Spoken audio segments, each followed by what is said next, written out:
बिस्मिल्लाहिर्रहमानिर्रहीम, अस्सलाम वालेकुम, गुड मॉर्निंग, सुबह बखैर। आप देख रहे हैं रोही एट 10 और मैं हूं आपकी होस्ट आसमा नौरीन। एक नई सुबह में आपको खुश आमदीद कहते हैं। कैसे हैं आप सब लोग? उम्मीद करती हूँ बिल्कुल ठीक ठाक होंगे और दुआ करते हैं आज का दिन आपका बहुत ही अच्छा गुजरे, हंसते हुए मुस्कुराते हुए खैर व आफियत के साथ गुजरे।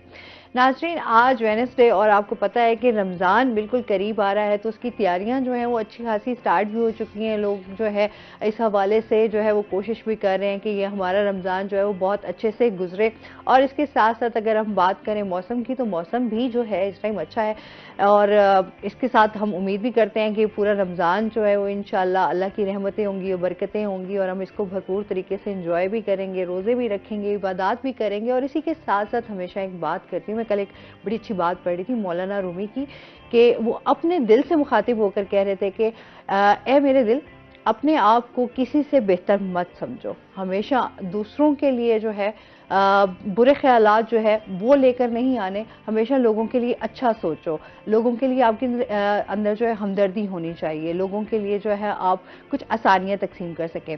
तो ये इतनी अच्छी बात मुझे लगी कि नाज़रीन के साथ जो है वो लाजमी शेयर भी करनी चाहिए, क्योंकि हमेशा मैं अपने प्रोग्राम में ये बात करती भी रहती हूँ कि हमारे यहाँ जो है वो सबसे ज़्यादा जो चीज़ है, अब एहसास कम होता जा रहा है। हमने इस एहसास को जो है वो दोबारा से ज़िंदा करना है और इसके साथ जो है लोगों का और अपना भी बहुत ज़्यादा ख्याल रखना है। रिश्ते बड़े खूबसूरत होते हैं इंसान के। आप इर्द गिर्द देखें, आपके हमसाए हैं, आपके पहले बड़ा एक दूसरे के साथ रवादारी, मोहब्बत, एक दूसरे का ख्याल होता था। अब वो चीज़ें बड़ी कम होती जा रही हैं। मोहब्बतें फैलाना सीखें, नफ़रतों को जो है वो कम करना सीखें। इसी के साथ जो है हमेशा ज़िंदगी भी खुशहाल होगी और इसके साथ साथ आपके रवैये भी जो है वो भी बेहतर होंगे। इसी के साथ अपने प्रोग्राम का सिलसिला आगे बढ़ाएंगे। आज हमारे साथ जो गेस्ट मौजूद हैं वो हैं जी हमारे रोही के रिपोर्टर हैं सलमान ज़मीर। अस्सलाम वालेकुम, कैसे हैं आप सलमान? ठीक ठाक हैं, अल्हम्दुलिल्लाह। वेलकम करते हैं अपने शो में आपको। सलमान से जानेंगे इनकी बीट से रिलेटेड और इसके साथ साथ जो है हम बात करेंगे इस टाइम हुकूमत के हवाले से भी। आपको पता है कि इस टाइम मुल्क की और जो सियासी सूरत हाल हमारी चल रही है, अच्छा, क्योंकि अब जिस तरह से शहबाज शरीफ साहब हैं, फिर उसके साथ जो हमारी वजीर आला हैं वो हैं जी मरीम नवाज, तो दोनों एक दूसरे जो है के साथ किस तरह जो है वो चलेंगे, अभी तो शुरुआत है। तो हम सलमान से भी जानेंगे कि लोगों की क्या राय है, लोग इस बारे में क्या देख रहे हैं, कितनी एक्सपेक्टेशंस लगाकर बैठे हैं, क्या आया ये हुकूमत उन तमाम तवक्कुआत पे जो है वो पूरा भी उतर सके कि आवाम को रिलीफ दे सकेगी या नहीं? क्या कहेंगे सलमान? देखिए जी, इस वक्त नवाज शरीफ के पास जो है वो एक्सपीरियंस बहुत है, इनके ख़ानदान के पास।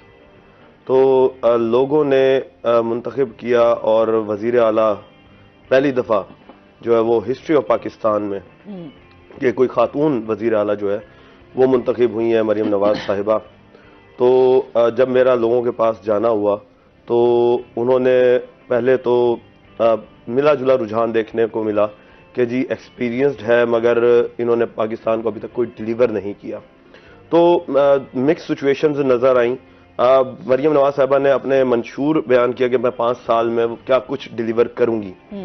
तो उस लिहाज से उनकी चंद बातें ये थी कि मैं स्टूडेंट्स को एम्पावर करने के लिए जो है वो प्रोग्राम स्टार्ट करूंगी, उसमें स्कॉलरशिप्स दूंगी और कुछ ऐसे इकदाम करूंगी कि जो यहाँ से बच्चे पाकिस्तान से बाहर पढ़ना चाहते हैं तो वो बाहर जाएंगे और उनको सपोर्ट करेगी पाकिस्तान गवर्नमेंट।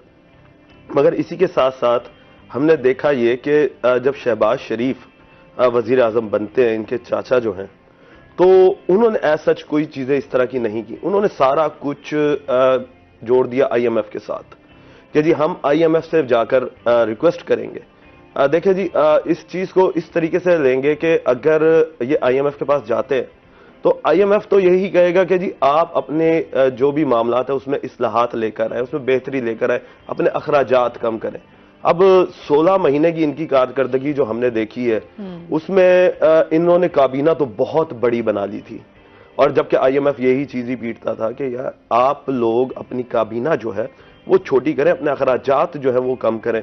अब देखते हैं इनकी काबीना अब जब तश्कील देगी तो क्या होता है। लोगों ने तो एक्सपेक्टेशंस इनसे ही जोड़ी हुई अब, और लोगों ने ज्यादातर यही कहा है कि हमें उम्मीद है और उम्मीद पर ही दुनिया कायम है। मगर इनके साथ साथ मैं एक चीज और ऐड करूंगा कि एक जो नई बात देखने को मिली, जो मुझे लोगों से सुनने को मिली जब मैं न्यूज़ नाइट प्रोग्राम के लिए गया उनसे बातचीत करने के लिए अवाम से। तो अवाम ने सबसे ज़्यादा एक चीज़ पर जो चीज़ रो रही है वो ये है कि उन्हें सस्ती बिजली दें, सस्ती गैस दें। गैस और बिजली के नरखों में होशरुबा इजाफा हो चुका है कि इस वक्त गरीब आदमी जो है वो इन्हीं चीज़ों के अंदर पिस चुका है कि वो अपना घर चलाए या बिजली और गैस के बिल भरे। इसके साथ साथ लोगों ने मांगी है आटा, घी, चीनी, दालें, ये अशिया खुर्दोनोश जो उनकी बुनियादी ज़रूरियात है, जिनसे वो घर चलाते हैं, जिनसे वो 2 वक्त की रोटी अपने बच्चों को खिला सकते हैं। तो ये चीज़ें जो है अशिया खुर्दोनोश की, इनकी कीमतों में कमी की जाए। इसके साथ साथ एक और चीज़ बड़ी अच्छी देखने को मिली कि लोगों ने जो चीज़ डिमांड की, और ये मेरे ख्याल से अभी तक शायद किसी भी गवर्नमेंट ने इस चीज़ पे फोकस नहीं किया, वो है आपकी अवाम में वो औरतें, वो फीमेल तबका जो बेवा हो चुका है। सही।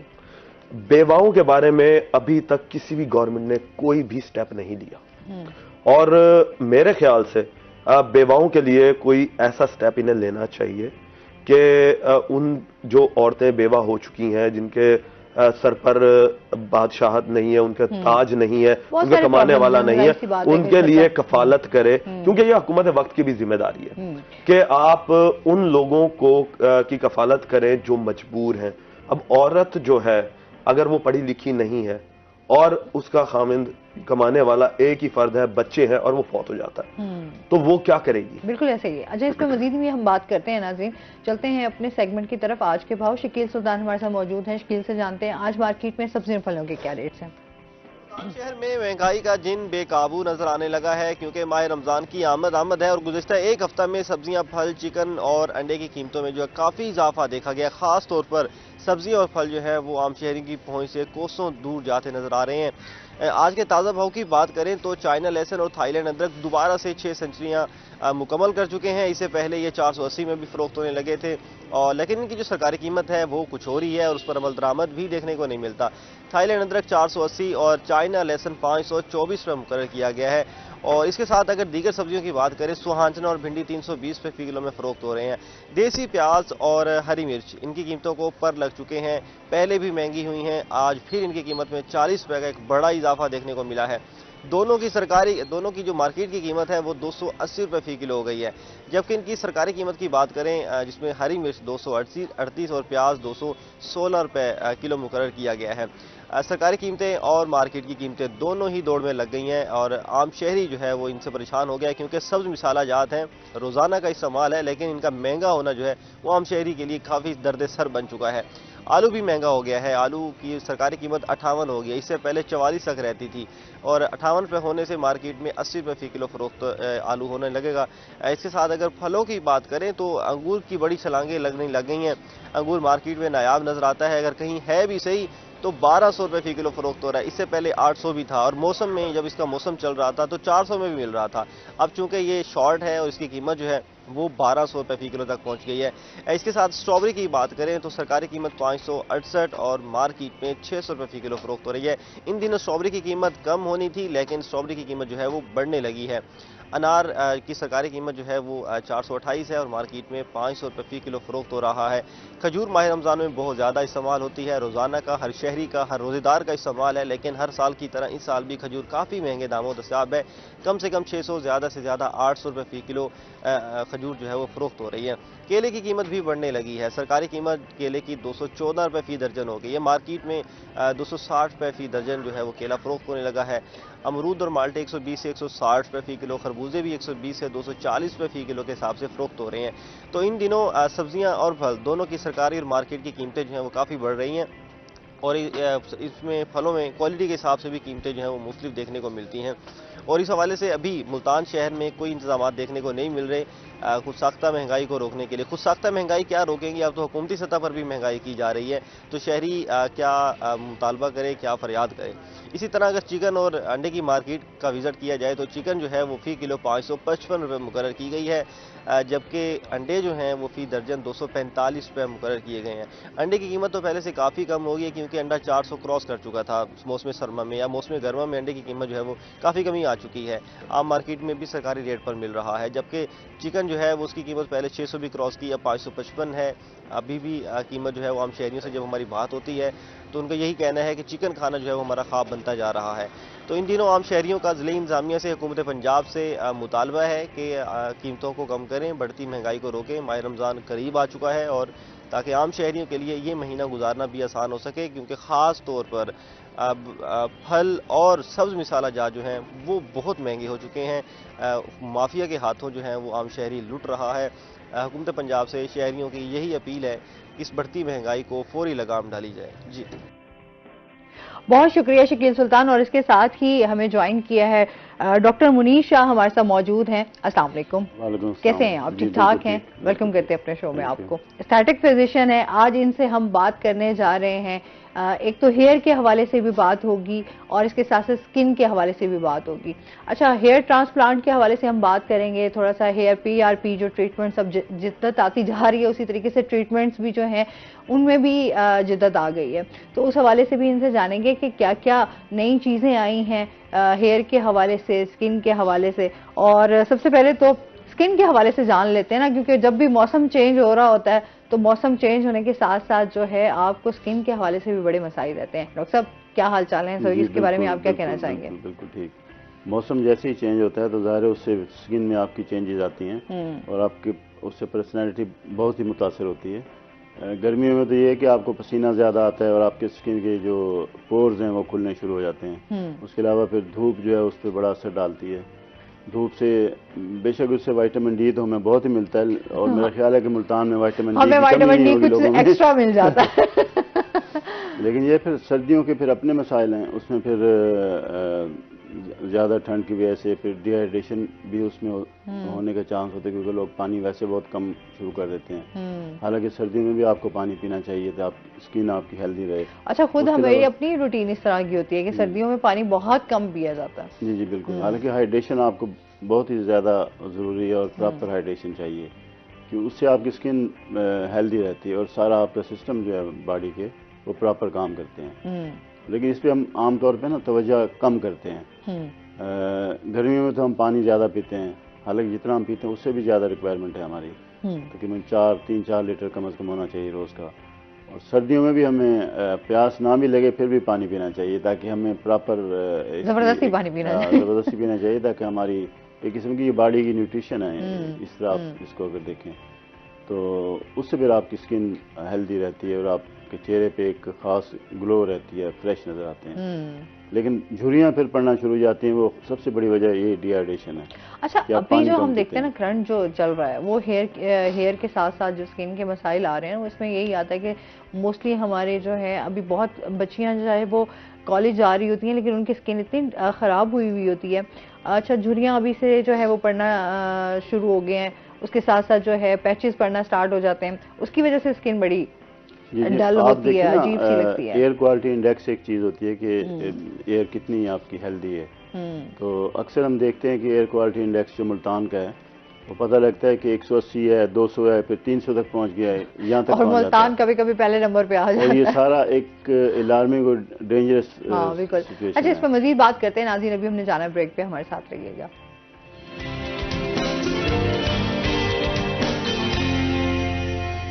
वेलकम बैक नाज़रीन। अच्छा, इसके साथ ही डॉक्टर साहब से हम जान भी रहे थे, डॉक्टर साहब अभी क्या जो है ट्रीटमेंट्स आए हैं न्यू स्किन के हवाले से? स्किन के हवाले से तो ट्रीटमेंट्स काफ़ी अर्से से चल रहे हैं, उनमें जिद्दत आती जाती है, बहुत सी नई चीज़ें आती हैं। स्किन में झुर्रियों के हवाले से और स्किन आपकी ज़्यादा जब लटक जाती है इस तरह की चीज़ों के हवाले से फिलर्स भी हैं, उसके अलावा बोटॉक्स भी है, उसके अलावा पीडियो थ्रेड्स भी हैं जिससे फेस को हम लिफ्ट करते हैं। उसके अलावा इसकी जो चमक के लिए फिर PRP है, अगर आपके एक्नी है, इस तरह की चीज़ें हैं। फिर माइक्रो नीडलिंग है, हाइलुरोनिक एसिड है, फिर इस तरह मतलब काफ़ी बेशुमार चीज़ें डिपेंड करता है कि किस तरह का प्रॉब्लम है, उसका हल किस तरह होना चाहिए। सही। अब तो मेरे ख्याल में स्किन के हवाले से काफ़ी मसाइल जो हैं वो प्रॉब्लम हैं, थोड़े एक्सपेंसिव लेकिन जो है हाँ जी, लेकिन उससे काफ़ी मसाइल का हल होता है। ख़ास तौर पे अगर आपको क्विक रिजल्ट चाहिए ना, जैसे किसी की नाक टेढ़ी है वो सीधी करनी है और फिलर्स लगा के हम सीधी कर देते हैं और 15 मिनट बाद वो घर चले जाते हैं जिसका मसला होता है। तो इसी तरह बहुत सारी चीज़ें हैं, फिलर्स आप यूज़ करते हैं, ज़्यादा झुर्रियाँ उनमें भी इस्तेमाल हो सकते हैं। ठीक है, एक कॉलर है हमारे साथ। अस्सलाम वालेकुम। वालेकुम अस्सलाम। जी, वहीदा है हमारे साथ, क्या कहना चाहेंगी? मैंने मैम बात करनी थी सर से कि भी अगर ब्लीचन ज्यादा डल जाए पानी में और उसके अंदर हाथ डाल के रखे तो जो ना लाल लाल से ना दाने हो जाते हैं स्किन पे, तो वो बहुत ज्यादा हो गए हैं और उसका भी बता दे। और जब एल्फी किसी चीज के साथ कोई चीज से पकानी है तो हाथ पे गिर जाए ना तो वो भी जख्म हो गया भी, यानी कि वो ना मैंने जोर से ऐसे किया हाथ को तो वो ना चिपक गया था, तो स्किन वहां से भी यानी कि खराब हो गई है, वो ना जख्म बन गए हैं। उसके लिए भी अगर कोई चीज बता दे तो। पहले तो ये बात बता रही ना कि एल्फी जो चिमट गई है, तो उसका हल तो यही है ना, बड़े आराम से बड़े प्यार से उसे आहिस्ता आहिस्ता उतारें। हाँ, लेकिन अब उन्होंने खींचा होगा तो स्किन उतर गई होगी, जाहिर है तो जख्म तो होना है। हाँ, तो उसका प्रॉपर तरीका यही है कि बड़े आराम से बड़ी नरमी से उसे उतारें।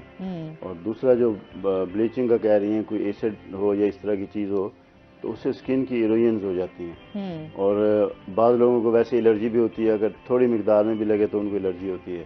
तो इनकी कोशिश ये है कि ये अवॉइड करें ऐसी चीज़ों से ना।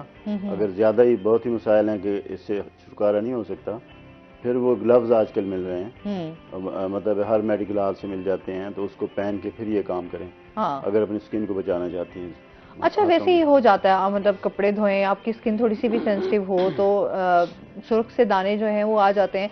अच्छा, लेकिन उसके लिए तो वाकई ये जो ग्लव्स वगैरह हैं, चाहे आप बर्तन धोने हो, किचन में आपके लिए जो है ग्लव्स हैं, आप बर्तन उसमें धो सकते हैं, आप यूज इस तरीके की चीजें बहुत सारी अब तो मार्केट में इजीली दस्तयाब है। वो कहते हैं ना, जितनी हम सहूलत पसंदी की तरफ जा रहे हैं ना चीजें। लेकिन सबसे पहली चीज ना एहतियात है। जैसे एल्फी की बात करें, पहले तो एल्फी हाथों पे लगे, तो अब वो जो जख्म हो गया तो अब वो क्या करें? जख्म के लिए ना फिर लोकल जो उसकी क्रीम एप्लीकेशंस हैं वो कोई भी इस्तेमाल कर सकते हैं, मतलब सिंपल आप पॉलीफेक्स लगा लें। अच्छा, ठीक है। तो इस तरह की सिंपल चीज़ें हैं। और उसको फिर कोशिश करें कि जब तक ठीक नहीं होता तो उसको फिर ऊपर वो मट्टी वगैरह या इस तरह की चीज़ें ये ना लगें, प्रॉपर ठीक हो जाए फिर उसको करें। लेकिन फिर दोबारा उसी तरफ ना जाएं, उससे फिर बचें, ताकि कोई ग्लव्स पहन कीजिए किसी तरीके से, ताकि दोबारा मसला ना हो गया।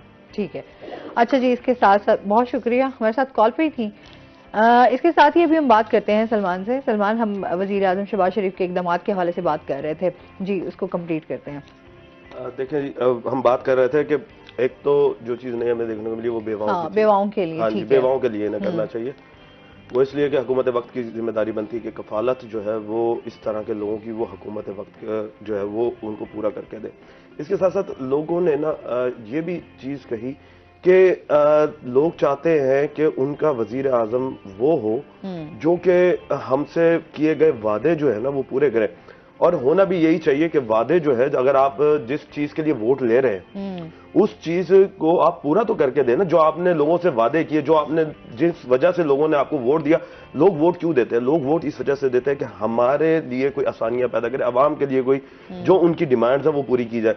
अब उन्होंने अपने जो मुंतखब नुमाइंदे थे उन्हें वोट देकर कामयाब कराकर अवाम के अंदर ले गए। अब अवाम में जाकर अब जो तकरीरों में बातें की होती हैं वो नहीं डिलीवर कर पाते। अब मिसाल के तौर पे लोग ज्यादातर अब यही कह रहे हैं कि जी ये PDM 2 बन चुकी है, ठीक है जी, वही 16 महीने की जो कारकर्दगी थी। अब लोग इन्हें पसंद भी कर रहे हैं, ये नहीं है कि लोग पसंद नहीं कर रहे हैं, क्योंकि देखे जो इससे पिछली हुकूमत थी PDM से, तो उसने कुछ भी डिलीवर नहीं करके दिया और उल्टा महंगाई ही बढ़ती गई। तो लोग उससे भी तंग हैं कि जी हमने कहा था तब्दीली आएगी, वो ऐसी तब्दीली आई कि जो गरीब तबका था वो पिस गया। मगर उस पर सोने पर सुहागा ये हुआ कि इन्होंने जो 16 महीने की हुकूमत की और ही महंगाई हो गई। तो अब अवाम ये कहती है कि आप लोगों के पास एक्सपीरियंस है, आप लोगों के पास तजर्बा है, 40 साल आप लोगों को हो चुके हैं, आपकी फैमिली को हो चुके हैं, आपकी काबीना के साथ जो आपके साथ लोग जुड़े हुए हैं वो भी तजर्बाकार बैठे हुए हैं। तो अब अवाम के लिए सोचे, पाकिस्तान के लिए सोचे। पाकिस्तान में बड़े रिसोर्सेज हैं, ठीक है, और अगर हम इस चीज को देखें कि जरूरी हमने IMF से ही लोन लेके चलाना है, आप अपने रिसोर्सेज को पैदा करें, रिसोर्सेज से ही आप आउटकम निकालें, आप एक्सपोर्ट्स अपनी बढ़ाएं, तो इसमें यह होगा कि आपका जो IMF का कर्जा एक तो वो भी उतर जाएगा और पाकिस्तान खुद मुख्तारी की तरफ भी आ जाएगा। तो लोग जो हैं वो यही चाहते हैं कि जो इनसे वादे किए गए, जो आप लोगों ने मंशूर अपना पेश किया है, उसमें पूरा उतरेंगे तो आपको अगली दफा फिर हम मुंतखब करेंगे, अगर आप दोबारा मुंतखब होना चाहते हैं। सही। अच्छा, इसके साथ साथ जो है हमने देखा कि वजीर आला जो मरियम नवाज है, उन्होंने ये भी बात की कि उनको इस टाइम जो पंजाब है वो साफ सुथरा चाहिए। तो इस हवाले से जो है वो एक हम कहें कि साफ उनकी हिदायत पे जो सुथरा पंजाब जो है मुहिम स्टार्ट की गई है, उस हवाले से भी बताइएगा। ये जी साफ सुथरा पंजाब मुहिम है और ये मुहिम जो है वो वजीर आला साहिबा ने आते ही फौरी तौर पर इस वजह से की कि आपके पंजाब के अंदर पोल्यूशन जो है वो बहुत ज़्यादा फैल चुका है और पोल्यूशन की ना कई वजूहात होती हैं। ये ज़रूरी नहीं है कि सिर्फ गंदगी ही आपका जो कूड़ा करकट है वो ही इसमें आता है, इसमें आपके तजावुजात भी आते हैं, ठीक है, इसमें आपका नॉइस पोल्यूशन भी आता है, इसमें आपका ट्रैफिक के मसाइल भी आते हैं। अच्छा, एक कॉल ले लेते हैं। अस्सलाम वालेकुम। जी वालेकुम अस्सलाम। जी, कौन बात कर रहे हैं? जी, मेरा नाम मोहम्मद जवेद है। जी, क्या कहना चाहिए? मैम आपको भी शुक्रगुजार हूँ कि आप इतना अच्छा प्रोग्राम करते हैं। बहुत शुक्रिया जी। मैं भाई साहब से बात करना चाहता हूँ कि भाई साहब बहुत अच्छा प्रोग्राम करते हैं, बहुत अच्छा आवाम के लिए रिस्पॉन्सिबिलिटी करते हैं। मैं ये चाहता हूँ कि हमारे मुल्क में इन इदारों की आमदन बढ़नी चाहिए। मिसाल के तौर पर भावलपुर इधर डबल फाटक के नीचे पुल है, उस पुल के नीचे कम से कम 300 रेडी वाहनों ने पक्के अड्डे लगाए हुए हैं। उन पक्के अड्डों की जो कमीशन जाता है वो किसके अकाउंट में जाता है, ये जरा सबको पता होगा। ये अगर वो आमदन रेल किसी गवर्नमेंट के उसके अदारे में चला जाए, किसी गवर्नमेंट के उसके जॉब में चला जाए तो गवर्नमेंट का कैश अकाउंट बढ़ता है ना सर। अगर वही जो पुल के नीचे आपने दूसरे लोगों को दिए हुआ है वो पैसे मेरी जेब में जाता है, किसी और की जेब में जाता है, किसी एसएसओ की जेब में जाता है, किसी DSP की जेब में जाता है। अगर वही गवर्नमेंट अगर तहजीब से किसी आदमी को बिठा के पूछ ले कि ये भाई ये यहाँ जो है ना हम करना चाहते हैं, कोई दुकानें बना के छोटी छोटी दुकानें बना के हम आपको देना चाहते हैं, आप इसका रेंट हमें कितना देंगे। अगर वही रेंट दुकान पे चढ़ जाए, बैंक में उसकी रसीद कटे, ना वो मसला हो, ना वो कोई लैन हो, ना कोई दैन हो, एक प्रॉपर तरीके से काम हो सकता है। दूसरा मसला मेरा ये है, मैं कहता हूँ कि जितने भी इदारे हैं वो सारे गवर्नमेंट के फेलियर में चलते हैं, लेकिन वही इदारे जब प्राइवेट कर दिए जाते हैं तो उनको इतना मुनाफा कहाँ से आता है, वो क्यों मुनाफा कमा लेते हैं? क्या इसके पीछे ये हाथ नहीं कि गवर्नमेंट के इदारों को नाकाम करो, प्राइवेट को लाओ, गवर्नमेंट के इदारों को नाकाम करो, प्राइवेट को लाओ। तीसरा सवाल ये है मैम कि मैं मोहल्ला गरीबाबाद गली नंबर 1 में रहता हूँ। यहाँ मैं मरियम नवाज साहबा से मेरी हाथ जोड़कर रिक्वेस्ट है, यहाँ कोई भी सफाई का निजाम नहीं है, कोई भी सफाई। आपने साफ सुथरा पंजाब की बात की है, मेरे भाई आए गरीबाबाद में, मैं भाई के साथ प्रोग्राम कराता हूँ।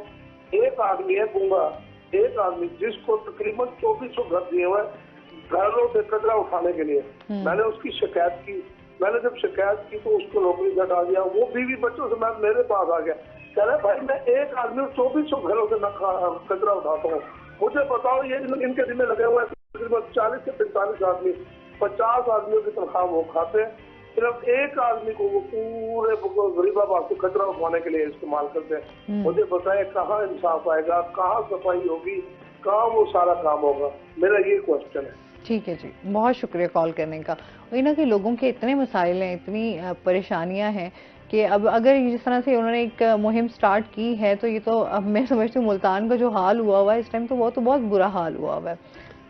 जी बिल्कुल आप सही वजह फरमा रही हैं कि मुल्तान का इस वक्त जो मामलात हैं वो बहुत ही ज़्यादा मसाइल दरपेश हैं कि हुकूमत जो है वो कोई ऐसा इकदाम मुल्तान के लिए नहीं कर पा रही। और देखने में यही आया कि तो हम मुल्तान फिर हम बाकी अदर सिटीज की भी बात करें तो वहां पर भी ये सफाई के हवाले से तो बहुत सारे हमारे मसाइल हैं ना, इनको भी मेरे ख्याल में ठीक होते होते भी बड़ा टाइम लग जाएगा। अच्छा, जिस तरह से उन्होंने बात की ना कि एक स्टाफ के हवाले से हम बात कर लेते हैं, जैसे वेस्ट मैनेजमेंट कंपनी के हवाले से बात करें तो वाकई उनके पास स्टाफ की कमी है। अच्छा, हम उनकी बजट की बात करते हैं, फंड्स की बात करते हैं, उनके बेचारे स्टाफ के जो उनके अपनी मसाइल होते हैं, कभी उनकी सैलरीज के मसाइल हैं, कभी उनकी सेहत के हवाले से बहुत सारे मसाइल हैं। तो आज तक इतने साल हो गए, उनमें हमने देखा है कि कोई भी उन्होंने नए बंदों की भर्तियां नहीं की, कोई स्टाफ के हवाले से कोई काम उस तरीके से बेहतरी नहीं की, जिसकी वजह से बहुत सारे मसाइल हैं। अब मैं आपको बताता हूँ मसाइल की जड़ क्या है, वजह क्या है। देखिए, ये वो इदारा है जो कि अवाम की फलाह बहबूद के लिए काम करता है, और ये मजबूरी है गवर्नमेंट की कि ये इदारा बनाया गया। और जो चीज गवर्नमेंट की मजबूरी होती है ना, वो हमेशा ही बैकफुट पे रह जाती है, क्योंकि इससे आउटकम तो कुछ नहीं मिल रहा गवर्नमेंट को। गवर्नमेंट को इस वक्त ये चाहिए कि आपका जो ये जितना भी कूड़ा करकट उठाते हैं, इससे बायो वेस्ट बनाए, बायो वेस्ट गैस जो है उससे बिजली पैदा करें। इंडिया आपके साथ है, इंडिया ने ये काम किया है। अच्छा, कल ही मैं ये न्यूज देख रही थी। अच्छा जी, अब इससे आपको फायदा जनरेट होगा ना। अब वेस्ट मैनेजमेंट का एक बजट है। देखिए, आपके घर में बिजली आ रही है, उसका बिल आ रहा है, वापडा जो आपसे बिल के पैसे लेता है उससे अपनी तनख्वाहें भरता है। फिर आपका दूसरा इदारा सुई गैस का है, सुई गैस भी इसी तरीके से बिल देता है आपको, उसके एवज वो अपने टैक्सेस और प्लस अपने तनख्वाहें जनरेट करता है। वेस्ट मैनेजमेंट का कोई ऐसा सिस्टम ही नहीं है। वो गवर्नमेंट से फंड लेता है, एक फिक्स फंड आते हैं, उस फिक्स फंड के अंदर उसने आगे तनख्वाहें भी देनी है, उसने अपनी मशीनरी की मेंटेनेंस भी करनी है। तो जिस वजह से ये एक लाइबिलिटी बनी हुई है गवर्नमेंट के ऊपर, और जब कोई चीज लाइबिलिटी बन जाती है तो वो उसे थोड़ी सी तकलीफदेह हो रही होती है। अब इन्होंने एक नया सिस्टम लेकर आ रहे हैं कि जिस तरीके से वासा ने अपना बिलिंग शुरू की है सेवरेज के और साफ पानी जो आपको मिलता है वासा की तरफ से उसकी, अब ये भी वो उसी चीज पर ही आ रहे हैं, क्योंकि इनका बोर्ड बन चुका है। तो अब ये सेल्फ जनरेटिंग की तरफ आ रहे हैं कि अब हम लोगों से बिल की मद में पैसे वसूल करेंगे और फिर हम काम करेंगे। ये तो ऐसा लगता है बिलों वाले जो है ना, इसी में ही हम लोग फंस के रह जाएंगे, वह बिल ही भरते रह जाएंगे, हमें सहूलियात कुछ नहीं मिल रही। इस पर मजीद बात करेंगे नाज़रीन, अभी हमने जाना है ब्रेक पे, हमारे साथ रहिएगा।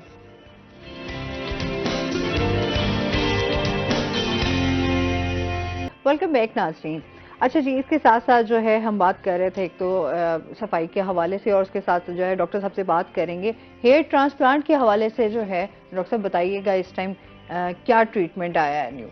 पहले तो था ना एक बड़ा पेनफुल सा एक आपका हेयर ट्रांसप्लांट किया जाता था, और इसमें काफी आपको टाइम जो है वो लग जाता था। इस हवाले से इस तरह है कि हेयर के जो मसाइल है ना, इसमें बेसिकली आप देखें, अगर औरतों में खास तौर पर देखें ना, हार्मोनल इम्बैलेंस जो है उसकी वजह से फिर हेयर फॉल शुरू हो जाता है, और इसके अलावा मर्दों में भी हार्मोनल इश्यूज की वजह से गिरता है। तो अब इसके फिर इलाज की काफी। अच्छा, मेल्स में क्योंकि ज्यादा जैसे गंजपन है और इस तरह से बाल गिरना और ये चीजें बहुत ज्यादा मेल, वो हार्मोनल है। अच्छा, उसके बाद फैमिलियल भी है, हार्मोनल भी है, और दूसरा उसमें फिर उसका इलाज के फिर मुख्तलिफ तरीके हैं। कुछ सिंपल, कुछ लोशंस हैं। फर्स्ट के एक पहले मिनॉक्सिडिल के नाम से एक मेडिसिन आई थी गोलियों की सूरत में, कि जो ब्लड प्रेशर के लिए इस्तेमाल करते थे। सही। लेकिन बाद में उन्होंने ये ऑब्जर्व किया कि जिसको हम देते हैं उसके बाल उगने शुरू हो जाते हैं।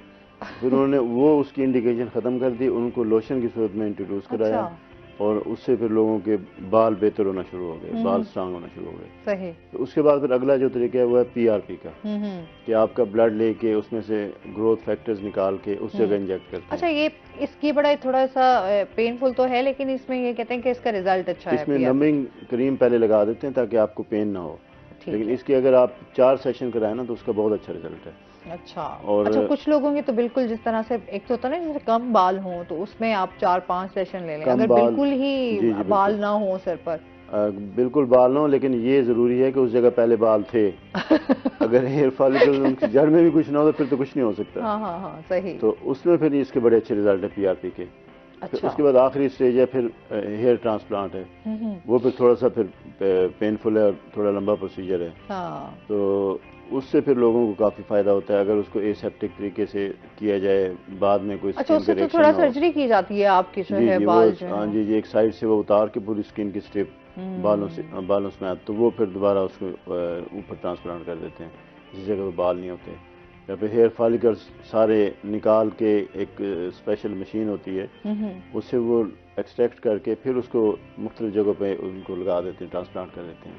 सही। तो ये है, लेकिन ये मतलब थोड़ा सा लंबा और थोड़ा सा पेनफुल है, बजाय उसके कि जो हम पीआरपी करते हैं उसके भी बहुत अच्छे रिजल्ट हैं। और अच्छा, मोस्टली अब लोग पीआरपी की तरफ ज्यादा जा रहे हैं, तो चलें ठीक है, आपका टाइम भी कम लगता है। अच्छा, उस तरीके से जिस तरीके से आप हेयर ट्रांसप्लांट करवाते हैं तो उसके बाद आपके सूजन बड़ी रहती है, आपका पूरा फेस जो है वो बहुत सूजा हुआ होता है। एडवर्स रिएक्शंस होते हैं कि पूरी आपकी मतलब रिजेक्शन स्किन की जो होती है, जख्म हो जाते हैं आपके, फिर काफ़ी दिन लगते हैं आपको उससे निकलने के लिए, पेनफुल भी होता है और मतलब आप इस काबिल नहीं रहते कि लोगों में जा सकें। तो इसलिए हम लोग कोशिश करते हैं कि नॉन इन्वेसिव तरीकों की तरफ आएँ। अच्छा, जिसमें आपको फिर एक्सपेंसिव भी है हेयर ट्रांसप्लांट। अच्छा, हमारे एक बड़े फेमस एक्टर भी हैं, मुझे उनका नाम इस टाइम दिमाग से निकला हुआ है। अच्छा, उन्होंने भी अपना हेयर ट्रांसप्लांट करवाया, लेकिन उनका हेयर ट्रांसप्लांट जो है ना, तो काफी उनके जख्म बन गए थे। आपको याद है इस हमारे सेक्टर, और उन्होंने बड़ा ओपनली फिर इस चीज पे आए कि मुझे उसकी वजह से जो है वो बड़े फिर इसके असरात भी भुगतने पड़े। जी बिल्कुल, काफी अर्सा वो मतलब आदमी किसी को मुंह दिखाने के काबिल नहीं होता असल में।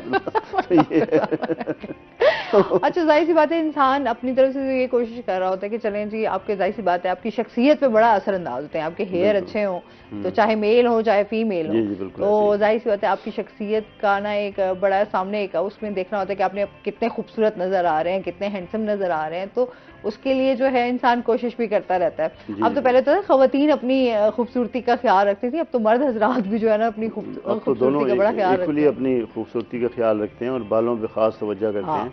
वो कहते हैं बाल हो, बाकी चेहरा अगर आपके हो कोई मसला नहीं है, लेकिन आपके बाल खराब नहीं होने चाहिए।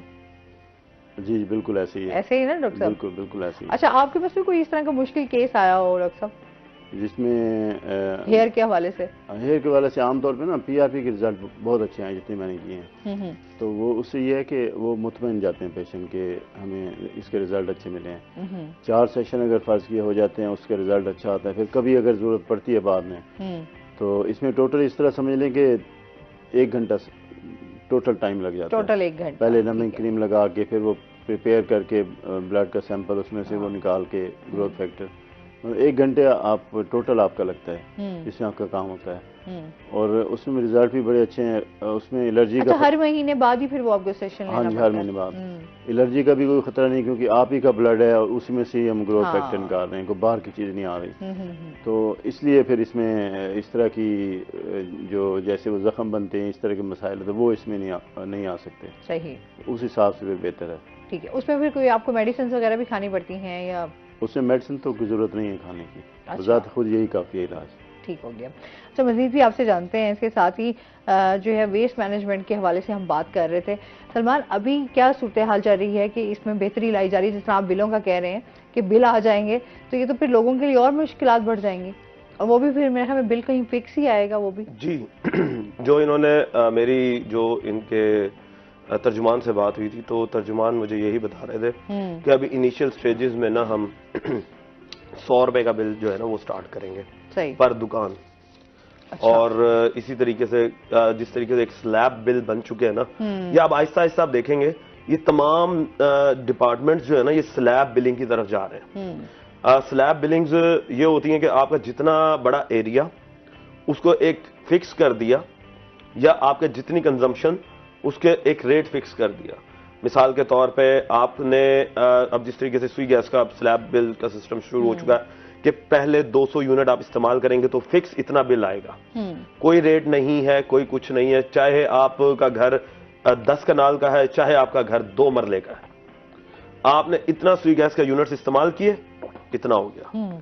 इसी तरीके से अब वास्ता का भी यही है कि आपका घर के जो जितना एरिया है उस हिसाब से आपका बिल जो है वो बनाना शुरू कर चुके हैं। इसी तरीके से वेस्ट मैनेजमेंट अब इस पे वर्किंग कर रहा है, और ये अभी शुरू में तो सिर्फ एक एजाजी तौर पर शुरू करेगा चंद दुकानों से, चंद एरियाज से, उसके बाद ये फिर इंप्लीमेंट कर देंगे कि इसके ऊपर हमें इसका फीडबैक कैसा आता है। फीडबैक अच्छा आया तो फिर ये इंप्लीमेंट कर दे और ऑटोमेटिकली ये हो जाना है। अच्छा, तजावुज़ात के हवाले से भी जिस तरह से कॉलर भी थे और अभी हम आप देखते हैं तजावुज़ात के हवाले से हमारा ये होता है कि वक्ती तौर पर तो चीज़ें वो कोई भी इस तरह की एक्टिविटी हो रही हो जिसमें इंतज़ामिया जो है वो फ़ौरन से तो हटा देती है, उस तरह रोड क्लियर हो जाते हैं, लेकिन उसके बाद फिर हम देखते हैं कि आपको वही तजावुज़ात के हवाले से जो है मसाइल का सामना करना है। जो कॉलर हमारे साथ थे ना, उन्होंने जिस जगह की निशानदेही की थी मुल्तान में, ये वाकई एक अरसा दराज से मसला है। यहाँ पर डीसी आए आमिर करीम खान साहब, उसके बाद उमर जहांगीर साहब, उसके बाद अब रिजवान कदीर साहब, इन सब ने वहां पर तजावुज़ात को हटाने की बड़ी कोशिश की मगर नहीं हटते। देखिए बात यह कि वो है गरीब तबका। अब आपने तजावुज़ात के खिलाफ एक दफा कार्रवाई कर दी, आप जब बार बार करेंगे ना तो जो लोग हैं वो रेजिस्टेंस पैदा करना शुरू। अच्छा, इस पे बात करते हैं डिटेल से। नाज़रीन, अभी हमने जाना है ब्रेक पे, हमारे साथ रहिएगा।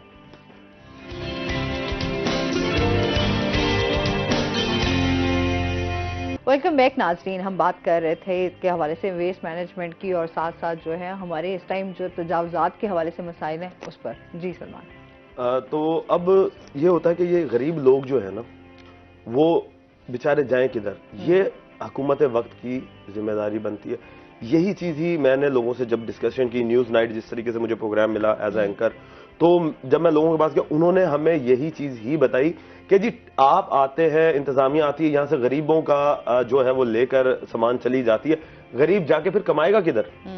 तो इसके ऊपर भी हुकूमत ने अभी तक कुछ नहीं सोचा।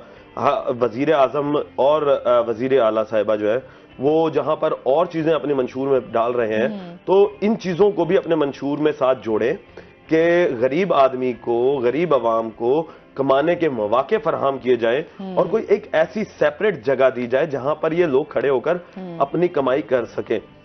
अच्छा, इसके साथ साथ एक और अच्छी चीज हमें यह देखने को मिली कि हम मोहसिन नकवी साहब ने जो डिलीवर किया हमें 16 महीनों में, 1 साल में, उन्होंने जो डिलीवर किया वो एक मिसाल बन चुका है। और लोगों ने हमें यही कहा कि मरियम नवाज अगर उसका आधा भी डिलीवर कर देती है ना हमें, तो हम दोबारा मुंतखब कर लेंगे।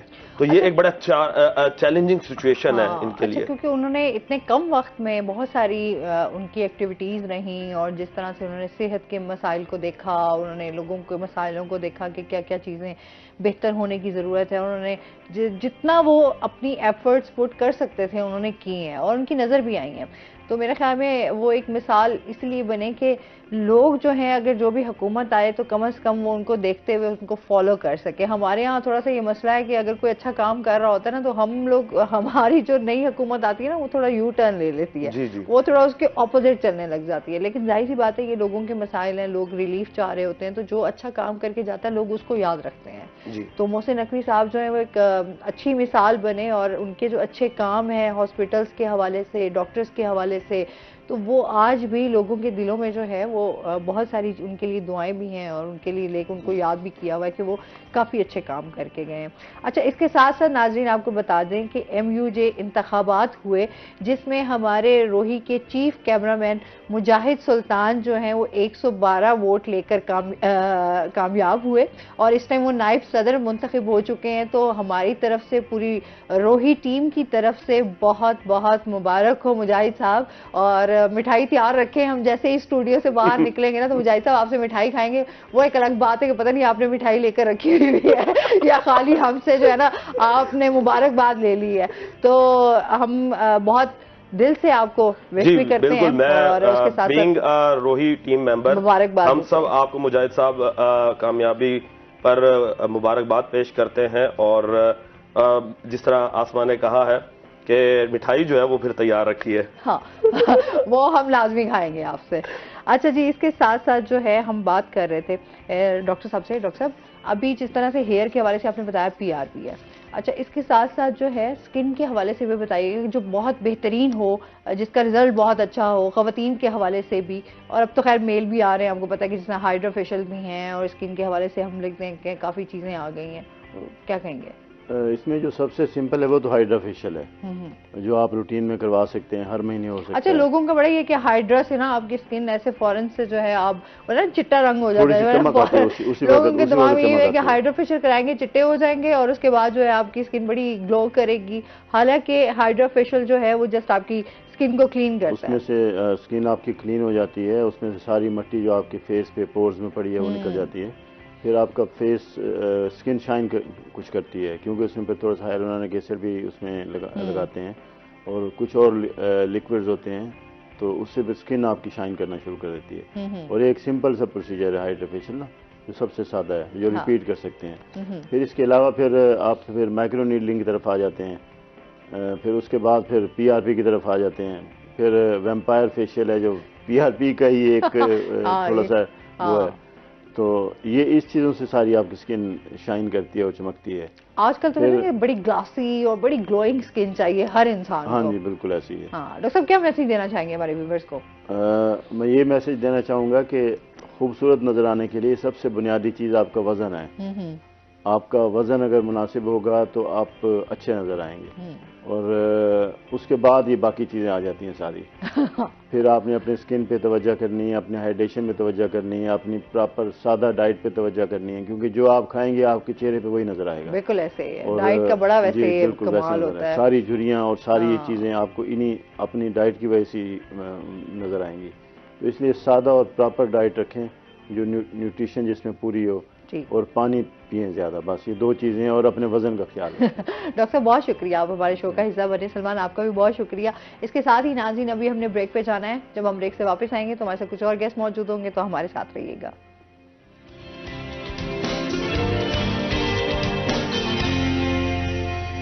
वेलकम बैक नाजरीन, रोही एट 10 में एक बार फिर से आपको खुश आमदीद कहते हैं, और इसके साथ ही हमारे साथ गेस्ट भी मौजूद हैं, उनका तारुफ करवा देती हूँ। आज हमारे साथ मौजूद हैं जी प्रोफेसर हफीज सोया साहब, हमारे साथ मौजूद हैं, जो कि एजुकेशनिस्ट हैं। अस्सलाम वालेकुम, कैसे हैं आप? ठीक ठाक हैं?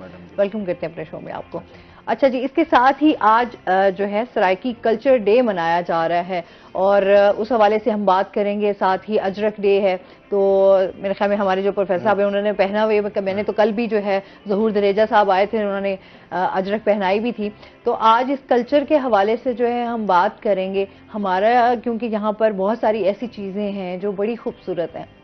अच्छा, जिसमें हमारी यहाँ पे सराइकी झूमर आ जाती है, हमारी शादी ब्याह की तकरीबात आ जाती हैं, हमारे कल्चर में इतनी खूबसूरत चीज़ें हैं जो कि प्रोफेसर साहब भी आज इसके ऊपर जो है वो डिटेल से आपको भी बताएंगे, और हमें भी जानने का मौका मिलेगा कि मज़ीद क्या सराइकी कल्चर में जो है वो चीज़ें शामिल हैं, और इसके साथ साथ हम अपने बच्चों की तरबियत किस तरह से कर सकते हैं, अपने कल्चर के हवाले से, अदब के हवाले से जो है क्या इस तरह की एक्टिविटीज़ होनी चाहिए जिससे जो है हमारे बच्चों को पता चले कि ये हमारा कल्चर है, इसको हमने साथ लेकर चलना है। जी प्रोफेसर साहब, सराइकी अजरक डे के हवाले से क्या कहना चाहेंगे? सबसे पहले सराइकी अजरक डे जो है ना 6 मार्च को मनाया जाता है।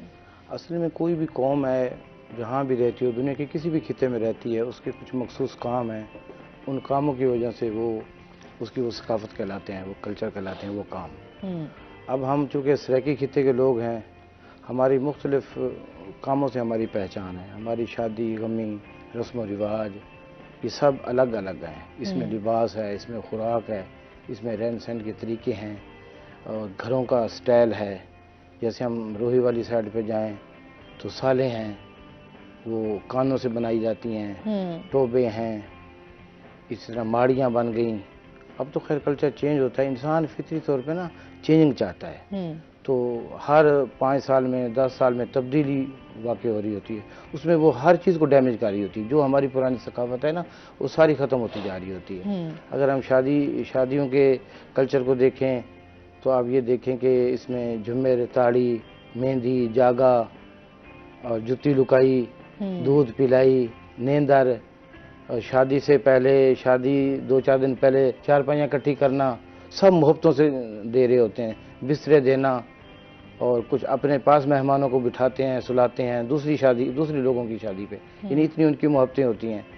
फिर उसके बाद सत्तोवाड़ा, वल्लोवाड़ा, ये सारी शादी की रस्में हैं। नींदर लेना, आज किसी ने 1000 दिया है तो फिर जब दूसरी की शादी होगी तो वो 1500, 500, 1000 बढ़ा के देगा। उससे ये कि उसकी मुआवनत भी हो जाती है, जो अखराजात होते हैं वो निकल जाते हैं। तो ये तो हमारी शादी के हैं। उसके बाद हमारी मजहबी शब बरातें हैं, जमेरातें हैं, ईदें हैं, ईद मिलादुन्नबी है, फौतकी भी इसी तरह है हमारे कल्चर। फौतकी हो जाए तो सारे गांव के लोग इकट्ठे होते हैं, उस फौतकी को अपनी फौतकी समझा जाता है।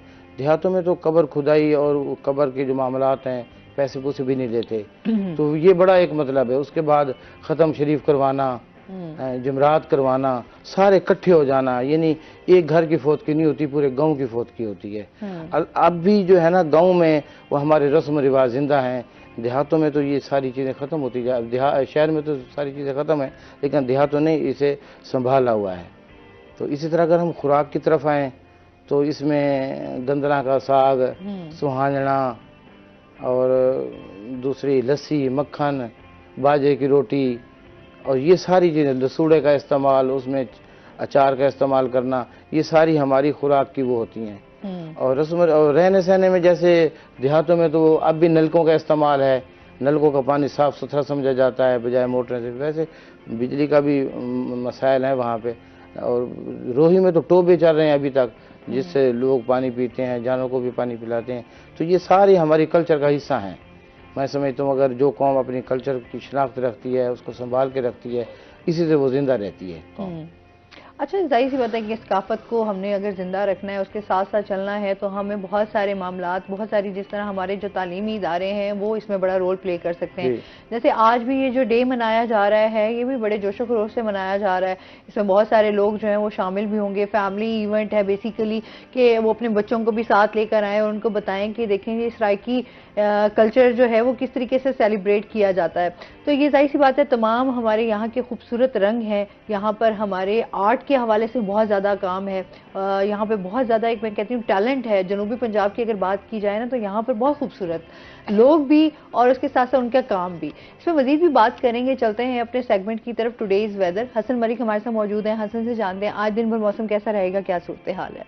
आसमा मुल्तान शहर और गिरदो नवा के अगर आज के मौसम की बात करें तो आज मुल्तान शहर का मतलब बिल्कुल साफ दिखाई दे रहा है। सूरज अपनी आबोताब के साथ चमक रहा है, लेकिन साथ ही उसके सर्द हवाएं चलने का सिलसिला भी जारी हो सारी है। कल की निस्बत आज अगर बात करें तो कल तो मुल्तान शहर का मतलब टोटली तौर पर बादलों की लपेट में था, सूरज बादलों की ओट में छुपा हुआ था। लेकिन आज देखें तो आज बिल्कुल मतलब साफ दिखाई दे रहा है, सूरज अपनी आबोताब के साथ चमक रहा है और सूरज की किरणें शहर ओलिया की धरती पर और शहर ओलिया के बासियों पर डायरेक्टली पहुंच रही हैं। और इस वक्त अगर बात करें तो सुबह के औकात में हवा चल रही थी, मौसम काफ़ी ज़्यादा खुशगवार दिखाई दे रहा था। लेकिन अभी की बात करें तो अभी हवा रुकी हुई है, सूरज की शुआएं जो हैं वो काफ़ी ज़्यादा फील की जा रही हैं और दर्जा हरारत काफ़ी ज़्यादा बढ़ता हुआ दिखाई दे रहा है। आज अगर शहर के कम से कम दर्जा हरारत की बात की जाए तो आसमा आज शहर का कम से कम दर्जा हरारत 8 डिग्री सेंटीग्रेड पर रिकॉर्ड किया गया है। ज़्यादा से ज़्यादा दर्जा हरारत 21 डिग्री सेंटीग्रेड तक जाने का इम्कान जाहिर किया जा रहा है। हवा में नमी का तनासुब गुज़िश्ता रोज़ की निस्बत आज कदरे बेहतर है, जो कि 75% तक रिकॉर्ड किया गया है। एयर क्वालिटी इंडेक्स को देखा जाए तो आज शहर का एयर क्वालिटी इंडेक्स बदतरीन हद तक आलूदा है, जो कि 312 पॉइंट्स पर रिकॉर्ड किया गया है। फिजाई आलूदगी में आज अगर मुल्तान की स्टैंडिंग देखी जाए तो आज मुल्तान पहले नंबर पर स्टैंड कर रहा है। तिबी माहिरीन की जानिब से शहर ओलिया के बासियों के लिए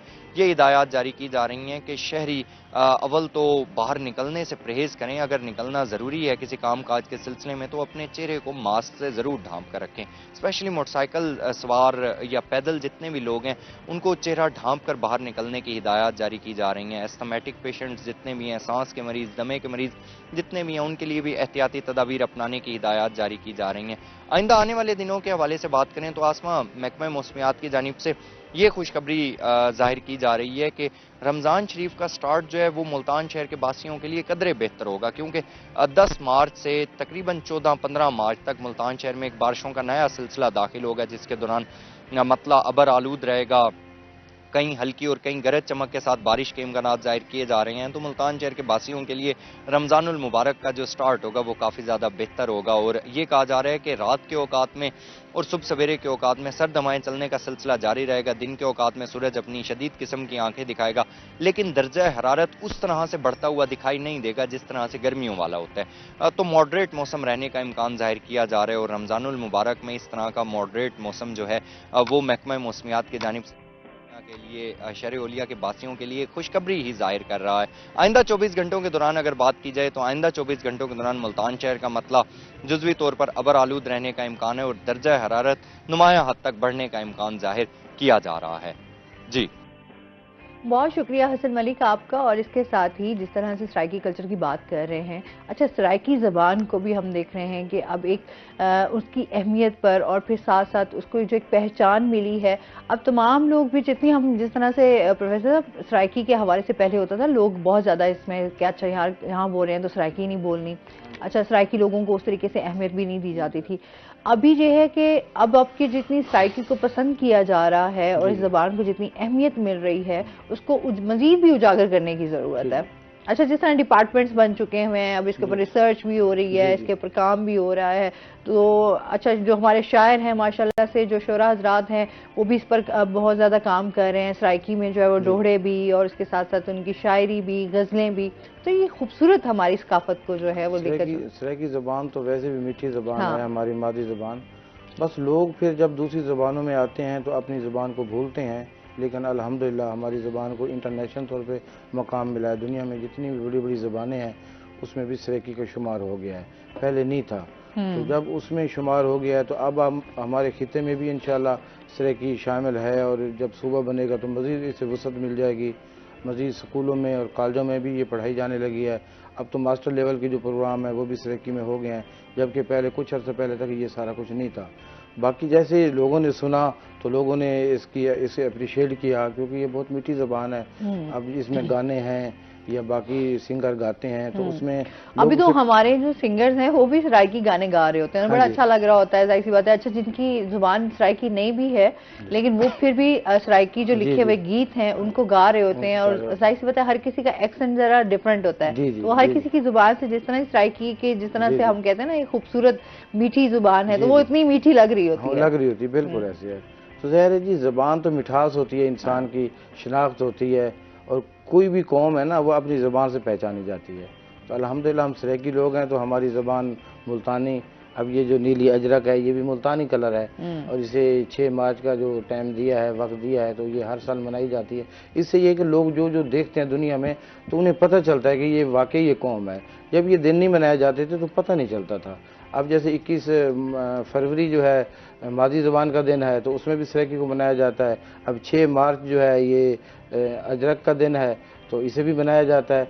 तो मैं बताता हूँ कि इसकी अपनी सकाफत है। जैसे हम खेलें लगा लें तो इसमें बांदर किला है, हाँ जी, गुली डंडा है, छपाटो है, लुक छुप है, ये सारे सराइकी खेल हैं। अब अगर जदीद उसमें आ जाए तो फिर क्रिकेट आ गई, फुटबॉल, हॉकी, ये भी हमारे खिते के नौजवान अपना रहे हैं। लेकिन पुराने खेल हैं उसमें कुश्ती है, कबड्डी है, और जैसे मैंने कहा बांदर किला हो गया, तो ये सारे खेल खेले जाते हैं। तो ये हमारी शनाख्त है। अगर हम लिबास में आते हैं तो हमारी जो पुरानी अम्मा हैं वो जैसे घघरा डालना, इसने चुनरी और पगड़ी, बुजुर्गों ने पगड़ी डालनी, लाचा, धोती, ये सारे हमारे कल्चर का हिस्सा हैं। इससे हमारी पहचान होती है। और सीप के कढ़ाई वाले जो काम है वो रुमाल, रोटियों को लपेटने वाले रुमाल बनाना, स्वेटर, जर्सियाँ, ये सारे हाथ के काम है, कशीदाकारी के काम है, तो घरों में होते थे और ये हमारी कल्चर का हिस्सा है। तो इसी तरह और बहुत कुछ है। खाने पीने में भी हमारा कल्चर है, रहन सहन में भी हमारा अपना से कल्चर है। इन्हें उससे पता चलता है कि ये वाकई सराइकी लोग हैं।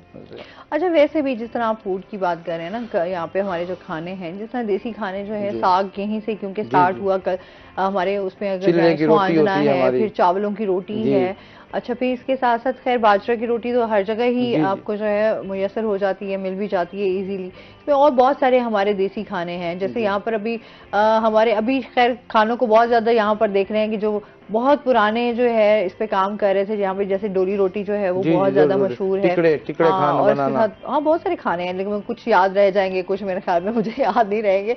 अच्छा यहाँ पे फिर साथ साथ अभी उन चीजों को जो है हम देख रहे हैं, तारीखी मकामात हैं हमारे यहाँ पर, वो बहुत ज्यादा खूबसूरत है। अच्छा किले की अब एक पहचान जो है, जाहिर सी बात है हमारा मुल्तान जाना भी इसी जगह से जाना जाता है।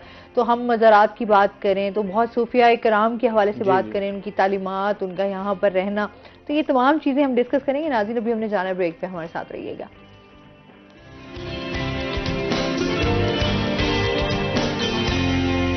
वेलकम बैक नाज़रीन।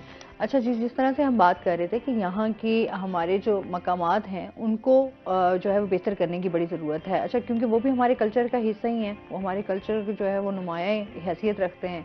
और इसके साथ साथ जिस तरह हम बात कर रहे थे, वैसे आप क्या समझते हैं कि जिस तरह से हमारे कल्चर को प्रमोट किया जाना चाहिए, क्या उस तरह से एक्टिविटीज़ हो रही हैं? ये तो चलें कुछ दिन हैं जिसको हम सेलिब्रेट कर लेते हैं। काफ़ी कमी है, लेकिन इसे करना चाहिए। तो जैसे अब इंटरनेशनल तौर पे इसे मकाम मिलता जा रहा है, अब लोग भी इस पे तवज्जो कर रहे हैं, तो इंशाल्लाह ये बहुत दिन दूर नहीं है कि इस सूबा भी बनेगा और इस कल्चर को ज़्यादा प्रमोट किया जाएगा।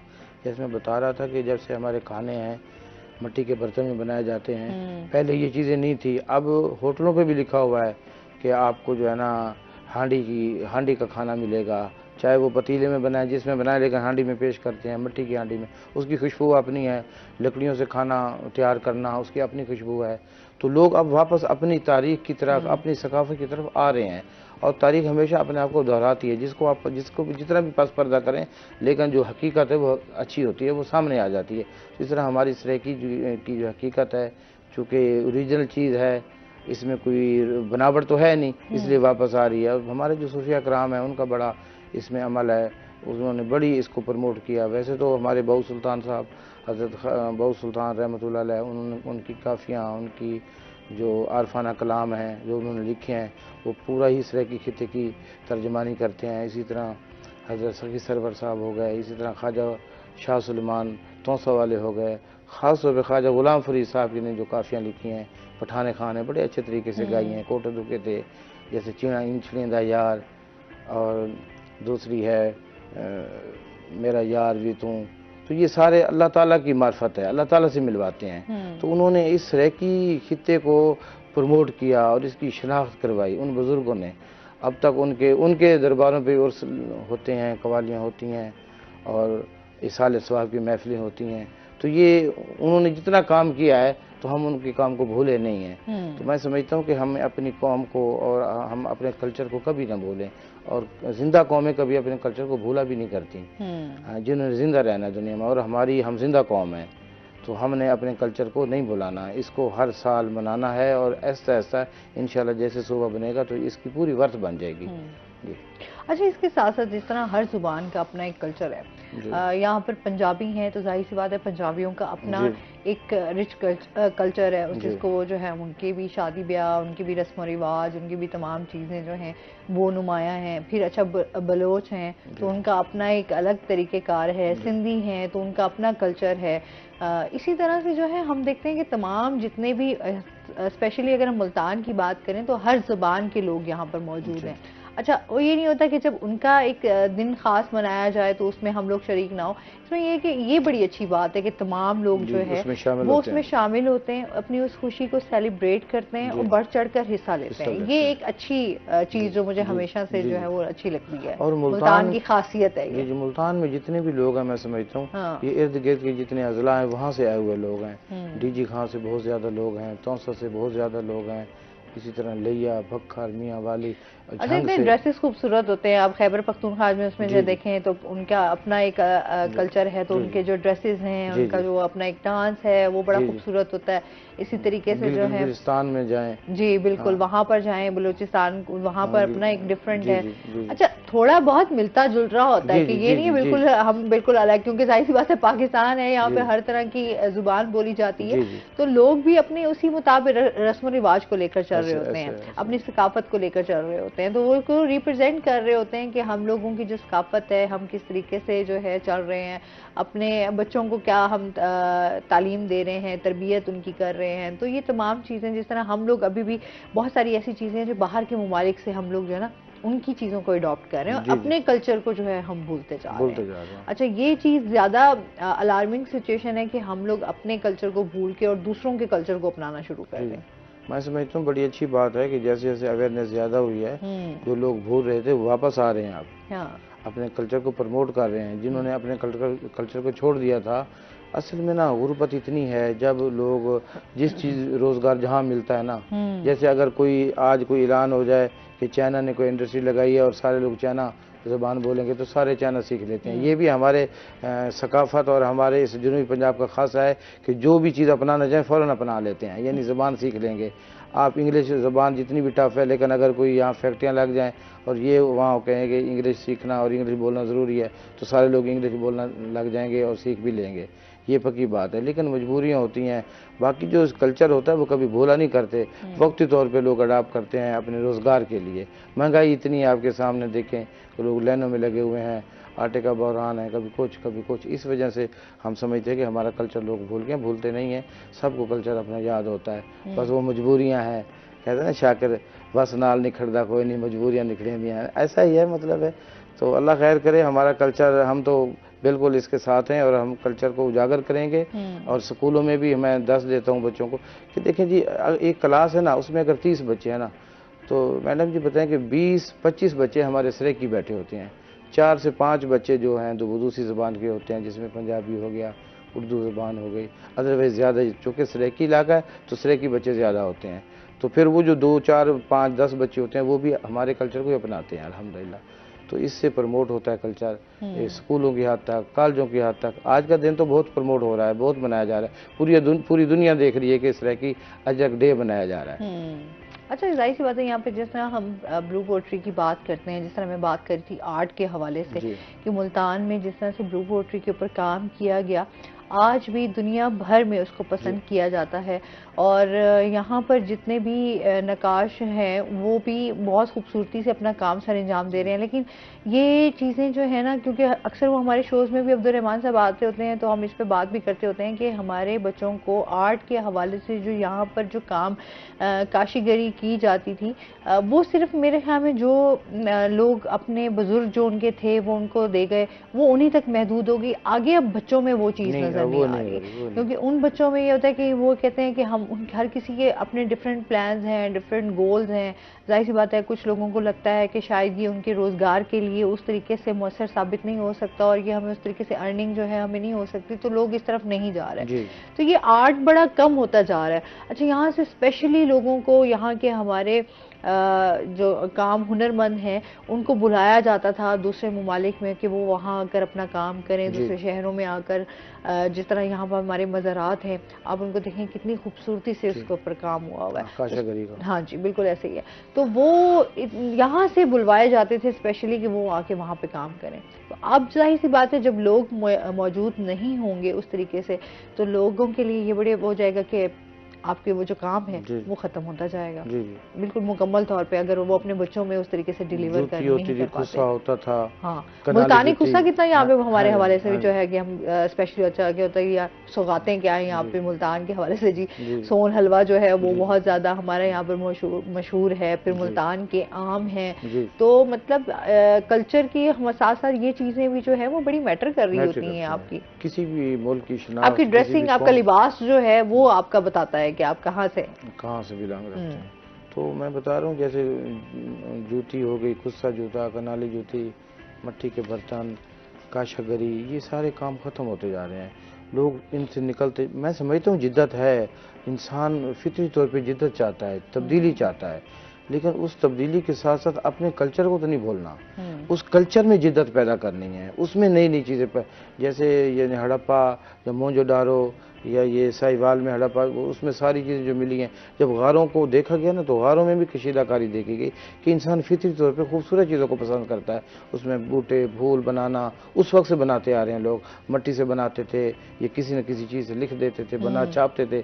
अब वो फिर कलरिंग में आ गई, अब प्रिंटिंग में आ गई चीज़, पेनाफ्लेक्स में आ गई, लेकिन चीज़ें वही हैं। तो हमें अपनी चीज़ों को भूलना नहीं है, उसमें जिद्दत पैदा करनी है, ना कि अपने कल्चर को भूल के, अपने कल्चर को ख़त्म करके दूसरे का कल्चर अपना लेना है। तो फिर अपनी मौत खुद मरने वाली बात है। तो हमें अपने कल्चर को जिंदा रखना है, और उसमें जिंदा इसी तरह रखेंगे हम अपने जितने भी हमारे आर्ट ग्राफ्ट लोग हैं उनको हम प्रमोट करें, हम अपने मुल्क और अपने इलाके की चीज़ों को पसंद करें, वो चीज़ें खरीदें जिसमें मतलब कपड़े चादरें बन रही होती हैं, यहाँ पे कपड़े बन रहे हैं, लट्ठे के कपड़े। अच्छा, कढ़ाई यहाँ की क्योंकि बहुत ज्यादा खूबसूरत है यहाँ पे, स्पेशली यहाँ पर खवातीन जो है कशीदा कारीगरी आर का काम खत्म होता जा रहा है, साथ साथ जो है वो इतना काम है यहाँ पर कपड़े के हवाले से। अच्छा, पहले होता था कि जो जितने भी लोग हैं एक्सपोर्ट के हवाले से बड़ा काम होता था कि यहाँ से जो है बाहर के ममालिक में स्पेशली कढ़ाई को बहुत ज्यादा पसंद किया जाए। चादरें यहाँ की बड़ी खूबसूरत स्पेशली होता था कि जी हमें जो है वो मुल्तानी कढ़ाई जो है ना वो हमें पसंद है, उस तरह की चादरें जो है वो बना। अब वो कढ़ाई की जगह छपाई होती जा रही है, हालांकि कढ़ाई की अपनी वर्थ है और हमारे यहाँ की कढ़ाई दूसरे मुल्कों में जाती थी, मतलब अमेरिका में, दुबई में, सऊदीया में ये चीज़ें पसंद की जाती हैं। आर का काम है, अब बाकी लोग तो पसंद कर रहे हैं, अब अपने जो लोग हैं कुछ तो मुआवजे कम होते जा रहे हैं, प्रिंटिंग वाली चीज़ें लोग वक्ती तौर पे देखते हैं, बस ये बनाया। अब ये थोड़ी चीज़ें महंगी तो होती हैं, इस वजह से लोग फिर सस्ती चीज़ें लेना और जनाब करना। जैसे अब मतलब है कि ये कपड़े हैं, ये कपड़े हैं, इनकी पहले कढ़ाई होती थी, अब छापा लगाया, जल्दी काम किया, तो इस वजह से भी मसाइल हैं। और मिट्टी के बर्तन हैं, वो छाछ बनाते थे, कूड़े बनाते थे, ये सारी चीज़ें जो है ना सर की कल्चर का हिस्सा थी, जो ऐसे से दम तोड़ रही हैं। लेकिन मैं समझता हूँ कि हमने इन्हें महफूज रखना है, इन पे काम करना है और इस कल्चर को आगे बढ़ाना है, तभी जाके हमारी कौम जिंदा रहेगी। कौमें वो मर जाती हैं जो अपने कल्चर को भूल जाती हैं, अगर कौम को जिंदा रखना है तो उसके कल्चर को प्रमोट करना ज़रूरी है।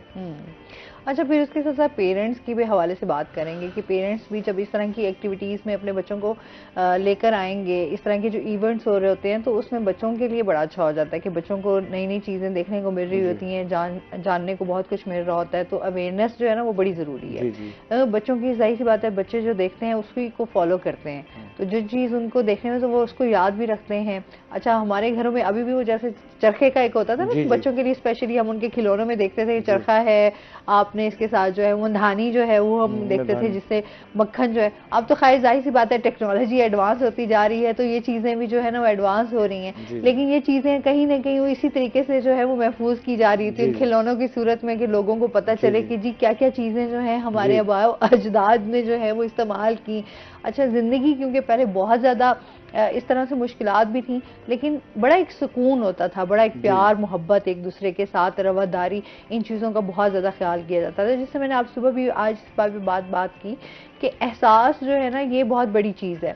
अगर हम एहसास एक दूसरे के करेंगे, एक दूसरे के लिए मोहब्बतें रखेंगे, तो तभी चीज़ें जो हैं वो आपकी ये रवादारी, आपकी ये जो एक कहते हैं ना आपके रस्म व रिवाज, ये तभी कायम हो सकते हैं जब आप इनमें अपनी मोहब्बत का अंसर शामिल करेंगे। अगर ये चीज़ें कम हो जाएंगी, अब तो खैर जिस तरह रिश्तेदारों का होता है ना, शादी खुशी आप बात कर रहे थे, ये शादियाँ खुशियाँ जो हैं, ये जो रस्म रिवाज होते थे, ये बड़ा एक भी होता था कि तमाम जाता था उसे मनाया जाता था। हाँ जी, तो आज वो चीज खत्म हो रही है। आज ये कि अगर कोई शादी पे नहीं आ रहा तो वो कहते हैं कि अच्छा ठीक है, नहीं आ रहा तो कोई मसला नहीं, बस कार्ड दें, आपने अपनी फॉर्मेलिटी पूरी की और दैट्स इट। आना होगा तो आ जाएंगे, नहीं आना होगा तो नहीं आएंगे। तो हमारा पहले ये होता था कि कोई भी इस तरह बुजुर्ग जो है वो नाराजगी को दूर किया जाता था। हाँ जी, वो पहले तब तक डेट नहीं रखी जाती थी, तब तक शादी या निकाह नहीं होता था जब तक वो इस शामिल नहीं हो जाते थे। लेकिन आज हम देखते हैं कि ये तमाम चीज़ें जो हैं वो हमारी ख़त्म होती दिखाई दे रही हैं, लोग एक दूसरे से दूर हो रहे हैं, फासले बढ़ रहे हैं। इस पर मज़ीद हम बात करेंगे। नाज़रीन, अभी हमने जाना है ब्रेक पे, हमारे साथ रहिएगा।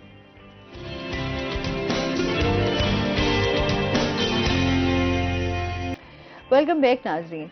अच्छा, एक तो जिस तरह से डोढ़े जो हैं वो हमारे सराइकी डोढ़े बड़े मशहूर होते थे। अच्छा, अब ये डोढ़ों का भी रिवाज जो है वो बड़ा कम होता जा रहा है। हाँ जी, कम होता जा रहा है।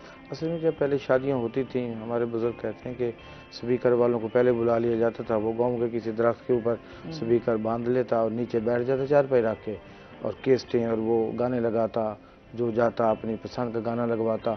एक हफ्ता वो रिकॉर्ड चलते रहते थे और खुशी का समा होता था। तो अब वो चीज़ें ख़त्म हो गई। फिर ये बारात को ऊँटों पे लेके जाना, क्योंकि सराई इलाके हैं, ऊँट जो है वो सराई जहाज कहलाता है। खैर अब तो नहीं ऊँटों में बैठा, नहीं, अब नहीं, अब है। ये चोलिस्तान के इलाकों में जाएंगे तो वहाँ गाड़ियाँ नहीं चलती। सारे अभी बहुत सारे इलाके हैं जो अभी तक इन रस्मों रिवाज और इन चीज़ों पे चल रहे हैं। और जाहिर सी बात है, जिस तरह आप शहरों में आते हैं तो शहरों में आपके जो तौर तरीके हैं, वहाँ तो कचावे रखे हुए हैं, जो है वो आपका चेंज होता है, लेकिन कल्चर तो आपका जो है वो तो है ना। लेकिन वहाँ पे गाड़ियाँ कारें पूरे नहीं चल सकती। जब टीले हैं, ये बखर आप चले जाए, मियाँ वाले के इलाके हैं, लइये के कुछ इलाके हैं, ये चोलिस्तान के इलाके हैं, वहाँ ऊँट से ही होता है, या ट्रैक्टर ट्रालियाँ होती हैं, उससे बारात को लेके आया जाता है। तो वो एक कल्चर का हिस्सा है, खुशियाँ मनाई जाती हैं। तो अब भी वो सारा कुछ है। अब देहातों अभी के भी अंदर हम देखते हैं ना कि बहुत जैसे बलोच कल्चर है, जी जी इनका जरा डिफरेंट है, तो इनकी जो शादियां होती हैं वो हवाई फायर जो है वो लाजमी हाँ उनके जी वो असला उस तरह असला उठाकर उसको सेलिब्रेट किया जाता है खुशियों को। अभी हमारे जो एंकर पर्सन है उनके भी इसी तरह, मतलब हर इंसान का ना अपनी जगह का अपना हिसाब जो है अपने शहर को देखते हुए हमारे या जो अपनी सरेकी का होता है ना जी, दुल्हन को जो है ना कुरान की छाँव के वो तो खैर हर किसी का ही है, वो तो हम देखते ही हैं। और दूल्हे के हाथ में कोई ना गुलूहे की चीज हो, छुरी हो, चाकू हो, वो रखना, ये सारी कल्चर का हिस्सा होता है। ठीक है ना जी। तो अच्छा, फिर हमारे यहाँ पे सराइकी झूमर जो है वो बहुत ज्यादा मशहूर है, और अभी हम देखते हैं कि हमारी जिस तरह यूनिवर्सिटीज में भी जब ये सराइकी डे मनाया जाता है, सराइकी कल्चर के हवाले से बात होती है, तो स्पेशली स्टूडेंट्स भी सराइकी झूमर जो है जी जी वो मेरा यार लंबेदा वो बड़ा मशहूर है। गाने जो है वो हर किसी के जी डिफरेंट है, जाहिर सी बात है, हर कोई अपने शहर को प्रमोट कर रहा होता है, उसको लेकर चल रहा होता है। तो इसी तरह मुल्तान के हवाले से कितने गाने जो हैं बने। अच्छा, फिर इसके साथ साथ अगर हम बात करें कि यहाँ पर सराइकी झूमर को देखते हुए लोगों ने जो है अब अपनी शादियों पे, जिस तरह अगर पंजाबी हैं तो वो अपने वो सराइकी झूमरों को उसको लेकर जो है वो ढोल भी हमारा यहाँ पर ढोल के हवाले से हमारा यहाँ से स्टार्ट हुआ। देखें ढोल पे कितना जो है वो रक्स किया जाता है। तो एक ये चीजें जो है बड़ी खूबसूरत आपके जो है वो एक नजारा, कोई ना कोई गाने की लय चल रही होती है उस ढोल में ना, वो इतना एक्सपर्ट होता है कि बजाय तो वो ढोल बजा रहा है, लेकिन उसमें किसी न किसी गाने की लय होती है, उस लय पे वो झूमर चल रही होती है। अच्छा, फिर इसी तरह टूरिज्म को भी हमारे फरोग तभी मिल सकता है, हमारे सकाफत को, जिस तरह से यहाँ पर हमारे मैंने कल भी इस पे बात की थी कि हमारे रहीम यार खान में आप जाएं तो वहाँ पर आप किला द्रावड़ है उसको आप महफूज कर सकते हैं, और उसको खूबसूरत, क्योंकि वो इतना ऑलरेडी खूबसूरत बना हुआ है, और जिस तरह से उस पर अभी आप कभी आपका भी जाना हुआ हो तो आपने देखा हो कि उसको कितनी खूबसूरती से उसके ऊपर दीवारों पे और उसके ऊपर नकाश इतने खूबसूरत काम हुआ हुआ है, मतलब वो लगता है कि कोई स्पेशल लोग ही हैं जिन्होंने इनके ऊपर काम किया, और आज वो काम हमें देखने को नहीं मिलता। हाँ, अब जैसे दरवाजे हैं हमारे, मेन दरवाजे हैं, बूहर गेट है, हरम गेट है, पाक गेट है, दिल्ली गेट है, ये अंदर इसके लोग रहते थे और बाहर ये दरवाजे बंद हो जाते थे। इस तरह कल मैं बहालपुर गया तो वहाँ भी शिकारपुर दरवाज़ा है, मुल्तानी दरवाज़ा है, और दूसरा मतलब मुख्तलिफ दरवाजे बनाए हुए हैं, तो अंदर लोग हैं। अब तो खैर आबादी इतनी बढ़ गई है कि बाहर ही सारी दुनिया है, तो ये हमारे कल्चर का हिस्सा है, हमारी सकाफत है, हमारी पहचान होती है। जो झूमर थाड़ी भी, खुशी गमी भी, और खुराक भी, लिबास भी, ये हम मुनफरिद एक वो रखते हैं। तो इसमें घोड़ों का नाच है, इसमें ऊँटों का लड़ाई, ऊँटों का नाच भी है, ढोल बजता है तो ऊँट नाच रहा होता है। हाँ जी, तो उसको इतना ट्रेन कर दिया जाता है, तो ये सारा कल्चर का हिस्सा है। अब ऐसे ऐसे जैसे कहते लोग जिद्दत में आते जा रहे हैं तो ये कल्चर को भूलते जा रहे हैं, लेकिन अब ये दोबारा चीज़ें होने लगी हैं। जब लोगों में शौर बढ़ा है तो उन्होंने कहा यार ये चीज़ें तो अच्छी थी। अच्छा, मेले लगाए जाते थे, अभी वो मेलों वाला तो खैर रिवाज अब बहुत कम होता जा रहा है, लेकिन अभी देही इलाकों में हम जाए ना तो वहाँ पर आपको एक मेले का सामान नजर आता है। आपको वहाँ पर देखें तो वहाँ पे आपको बहुत सारे खाने पीने के स्टॉल नजर आएंगे। मैडम हम शहर में रहते हैं ना, हर वक्त हमें हर चीज मुयसर है। जो लोग देहात में रहते हैं ये मेले ठेले ही उनको इकट्ठा करते थे और वो चीजें खा लेते थे, जलेबियाँ, पकौड़े, बाकी चीजें वो मेले की सूरत में उन्हें मिल जाती थी। अच्छा, मेलों पे जो है वो स्पेशल किस्म की मिठाइयाँ जो है वो बनी जाती है पूरा कई के दिन पहले। हाँ, तो वो कभी कभार ऐसे जैसे गांव में हम लोग पहले अम्मी हयात थी मेरी, तो हम लोग जा रहे बचपन में तो वो लाजमी मेलों को एंजॉय करते थे। जाहिर सी बात है कि क्या है ये मेला, तो अभी भी बच्चों को बड़ा वो होता है कि अच्छा कहाँ किस तरह के क्या मेले होते हैं, लकी रानी सर्कस होती थी, तो आज भी हम देखते हैं कि बहुत सारी जगहों पर ये जो है एक्टिविटीज हो रही होती है। चिड़िया घर लगता, छोटे छोटे जानवर रखते, बच्चे खुश होते थे। तो कहने का मतलब ये कि अब शहरों में है तो हर वक्त मेला लगा हुआ है। देहात के जो लोग हैं वो इंतजार करते थे बैसाखी का महीना आएगा, ये गंदम काटने से पहले गंदम के महीने इसमें यही मेले वगैरह, ये अब मेलों का महीना चल रहा है। मार्च का जो महीना है ये मेले हैं, इसमें कबीर वाले में मेला लगता है, ये सखी सर्व मेला लगेगा, बाऊ सुल्तान, ये बाकी कोट मिटन, ये सारे मेलों के दिन हैं। तो उसमें लोग इकट्ठे हो जाते हैं जो सारा साल इंतजार नहीं है बच्चों की, तो वो कपड़े लेना, सामान बर्तन लेना, वो मेलों में लोग ले आते थे। अब चूंकि हर जगह शहर बनते जा रहे हैं तो बस मेले ही मेले हैं, तो इस वजह से थोड़ा वो है। अदरवाइज ये मेलों का तो इंतजार होता था सारा साल, कब मेला लगेगा, कब हम जाएंगे, कब हम कपड़े खरीदेंगे। तो दूर से लोग आते थे, लाहौर कराची से लोग स्टॉल लगाते थे मेले के लिए, तो कपड़ों का स्टॉल लगाना, बर्तनों का स्टॉल, और बाकी खाने पीने की चीज़ें तो वो लोग खरीदते थे, उनको मतलब अपने घर पे ही, घर के करीब ही वो सारी चीज़ें मिल जाती थी। तो इस वजह से फिर उसका इंतजार भी था, फिर उसमें मुहब्बतें भी थी, मेला मिलाप का नाम है। हाँ जी बिल्कुल, ऐसा है। मज़ीद इनसे जानेंगे नाज़रीन, अभी हमने जाना है ब्रेक पे, हमारे साथ रहिएगा।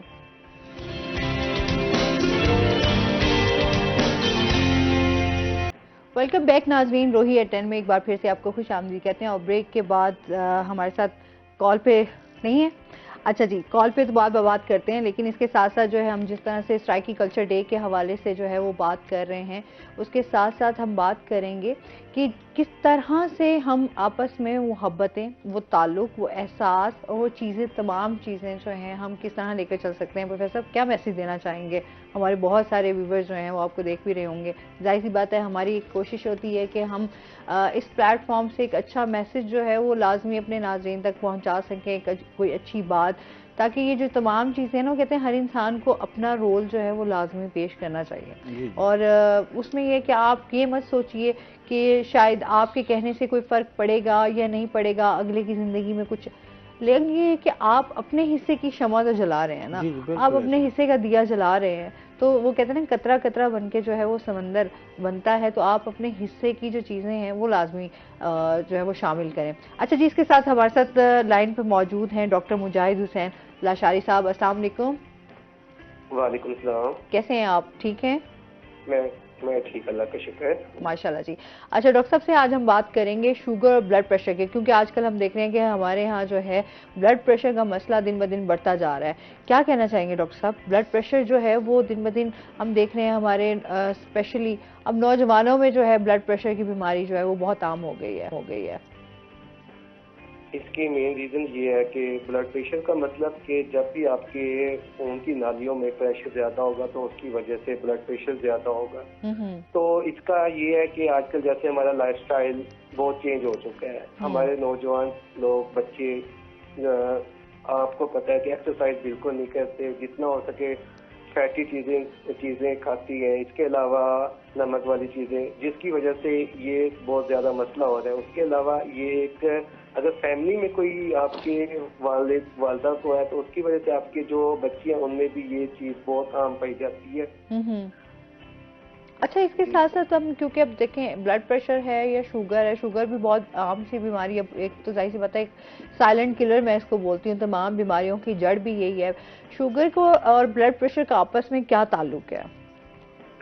ऐसे है कि ये दोनों मेटाबॉलिक डिजीज सिंड्रोम है। ठीक हो गया, अगर आपको डायबिटीज है जिसकी वजह से आपको आपके किडनीज का इशू होता है, उसकी वजह से आपका नमक और पानी, समझो कि साल्ट एंड वाटर रिटेंशन होती है, उसकी वजह से आपका ब्लड प्रेशर भी ज्यादा होता है। तो ये दोनों आपस में इनका लिंक है, जिसकी वजह से आपको काफी ज्यादा कॉम्प्लिकेशन वाकई हो जाती है। इसकी वजह से आपको इन दोनों को कंट्रोल करना लाजमी होता है। अच्छा, आप क्या सजेस्ट करेंगे जिनको ब्लड प्रेशर का मसला हो? सबसे पहले कि जब भी ब्लड प्रेशर का मसला हो, जिनका, कुछ लोगों को ब्लड प्रेशर एक तो क्रोनिक होता है कि जिनको मेडिकेशन इस्तेमाल करना लाजमी होता है, और उनको गोली खाना बड़ा जरूरी होता है। जी, कुछ नौजवान जिनका कभी कभी टेंशन की वजह से उनका लाइफस्टाइल ऐसा होता है कि एक्सरसाइज नहीं करते, उनका अपना लाइफस्टाइल चेंज करना चाहिए, एक्सरसाइज डेली करनी चाहिए, नमक वाली चीजों से परहेज करना चाहिए। इसके अलावा जितना हो सके उन्हें फ्रूट्स, सब्जियों का इस्तेमाल करना चाहिए। उसके अलावा होटलिंग से परहेज करना चाहिए, उनके लिए ये मैसेज है। और अच्छा, इसके साथ साथ जाहिर सी बात है शुगर के पेशेंट्स के हवाले से भी थोड़ा सा बताइएगा कि शुगर का जो है वो जाहिर सी बात है उसकी वजह से तो हमारी जाहिर सी बात है अगर किसी को शुगर हो गया है तो उनको क्या एहतियाती तदबीर इख्तियार करनी चाहिए?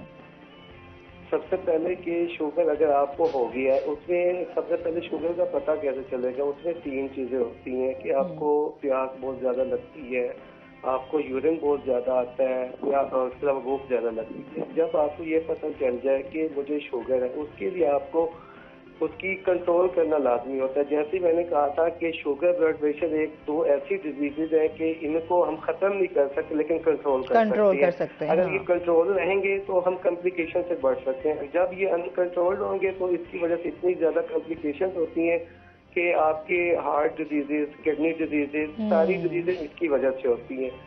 तो इस वजह से अगर शुगर हो गई है आपको, तो उसके लिए सबसे पहले अगर शुगर की 2 टाइप्स हैं, एक होती है टाइप 1, एक होती है टाइप 2। टाइप 1 में होती है कि आपको इंसुलिन बन ही नहीं रही होती, तो आपको इंसुलिन लगवानी होती है, इंसुलिन यूज करनी होती है। जो टाइप 2 है उसमें हम ये करते हैं कि एक तो हम वही एक्सरसाइज वगैरह, अपनी खुराक का हम कहते हैं कि सब्जी का इस्तेमाल करो, प्रोटीन लो, फिश खाओ, इसके अलावा फैटी चीज़ों से परहेज करना चाहिए। उसके अलावा स्टार्ट में हम टैबलेट का इस्तेमाल करते हैं, अगर खुदा ना खाता टैबलेट से भी शुगर कंट्रोल ना हो रही हो, फिर हम उसके लिए भी इंसुलिन एडवाइस करते हैं कि इंसुलिन लगानी चाहिए, शुगर तो कंट्रोल करना चाहिए। ठीक है। अच्छा, जो लोग ऑलरेडी इंसुलिन का यूज कर रहे होते हैं उसके हवाले से आप क्या कहना चाहेंगे? इंसुलिन जो ऑलरेडी यूज कर रहे होती है फिर भी उनकी ना कंट्रोल नहीं हो रही होती, तो उनको चाहिए ये कि उनको उनकी डोज इंक्रीज करनी चाहिए। अब कुछ लोग कहते हैं हम इंसुलिन, अच्छा वो भी तो जाहिर सी बात है, पेशेंट की आपकी शुगर आप डेली चेक करते हैं, उसके मुताबिक ही जाकर देख के डॉक्टर जो रेकमेंड करे। ऐसा होता है कि समटाइम पेशेंट आते हैं कि हम इंसुलिन यूज कर रहे हैं, फिर भी उनकी जो आरबीएस है, जो शुगर है, वो 300-400 होती है, तो ऐसे इंसुलिन यूज करने का कोई फायदा नहीं है। आपको उसकी डोज को इंक्रीज करना चाहिए। जिस डोज पे आपकी इंसुलिन का लेवल, आरबीएस का लेवल कम 200 से कम आने लग जाए, तो मतलब कि वो आपकी डेली की इंसुलिन होनी चाहिए, वो डोज होनी चाहिए। ये नहीं होनी चाहिए कि हमें डॉक्टर ने कहा था कि आपने 20 सुबह लगानी है, 10 शाम को लगानी है, और फिर आप डॉक्टर के पास जाते ही नहीं है और आपकी आरबीएस जो है, शुगर जो है, वो 300-400 होती है। ऐसा नहीं करना चाहिए। आपको डेली अपनी आरबीएस चेक करनी चाहिए, और अगर 200 से नीचे है तो वो आपकी रेगुलर डोज है इंसुलिन की। अगर खुदा ना करते 200 से ज्यादा है तो आप 5 पॉइंट के हिसाब से वो ज्यादा करते जाए। अगर वो 20 तक से कंट्रोल नहीं हो रही डोज से, तो आप 25-15 करते, लेकिन अपनी शुगर 200 रखें। ठीक है डॉक्टर साहब, बहुत शुक्रिया आपका, आप हमारे साथ रहे। शुगर और ब्लड प्रेशर के हवाले से जो है आपने बताया भी सही, और जाहिर सी बात है सेहत के हवाले से हमारे बहुत सारे ये मसाइल भी हैं। शुगर हो गया, ब्लड प्रेशर हो गया, ये तो बहुत एक आम सी बीमारियां जो है ना ये अब बनती जा रही हैं, और हम देखते हैं कि छोटे छोटे बच्चों में भी जो है वो ब्लड प्रेशर और शुगर जो है वो अब आ रहा है। हाँ, खुराक जो है जाहिर सी बात हमारा लाइफस्टाइल जिस तरह से चेंज होगा उसी तरीके से हमें जो है ये चीज़ें भी फेस करनी पड़ेंगी। लिहाजा और हमेशा के कहती हूँ कि अपनी सेहत का बहुत ज़्यादा ख्याल रखें। सेहत अच्छी होगी तो आप बहुत सारे काम जो है अपने सर अंजाम दे सकते हैं। आपका प्रोफेसर बहुत शुक्रिया, आप हमारे साथ रहे। स्ट्राइकी कल्चर डे के हवाले से जो है वो काफ़ी सारी चीज़ें आज हमने डिस्कस भी की, और इसके साथ ही नाज़रीन आज का शो यहीं पर ख़त्म हुआ। अपना बहुत सारा ख्याल रखिएगा, दुआओं में याद रखिएगा। इंशाल्लाह ज़िंदगी ने साथ दिया तो सुबह आपसे फिर मुलाकात होगी। अल्लाह हाफ़िज़।